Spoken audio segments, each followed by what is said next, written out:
সে ছিল এক সাধারণ মানুষ। নামাজ তার জীবনে ছিল না। চোখে ছিল গুনাহর ঘুম, অন্তরে ছিল পাথরের মতো অবহেলা। প্রতিদিন গুনাহে ডুবে থাকত, দুনিয়ার মোহে ভুলে গিয়েছিল আখিরাতের কথা। একদিন রাস্তার ধারে হেঁটে যাচ্ছিল সে। হঠাৎ একটি ছোট ছেলে সামনে এসে দাঁড়ায়।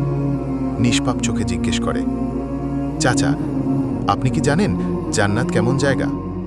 এই এক প্রশ্ন যেন তার হৃদয়ে বজ্রাঘাত করল। সে থমকে দাঁড়ায়। মনে পড়ে কত বছর ধরে সে নামাজ পড়েনি। সেদিনই প্রথমবারের মতো সে অজু করল। কাঁদতে কাঁদতে নামাজে দাঁড়ালো। চোখে অশ্রু, ঠোঁটে তাওবার ফিসফিসানি। এক সপ্তাহ পর হঠাৎ এক দুর্ঘটনায় তার মৃত্যু হয়। মানুষ ভাবে সে তো নতুন নামাজি, তার কি ক্ষমা হবে? কিন্তু আল্লাহ তো কারো তাওবাকে ছোট করে দেখেন না। তার দরজা খোলা থাকে। শেষ মুহূর্তের কান্নাটাও যদি সত্যি হয়, জান্নাত সেই মানুষকেও গ্রহণ করে। আর সে জান্নাতের পথে হেঁটে যায়, একটি মাত্র নামাজ আর খাঁটি তাওবার বদলেতে।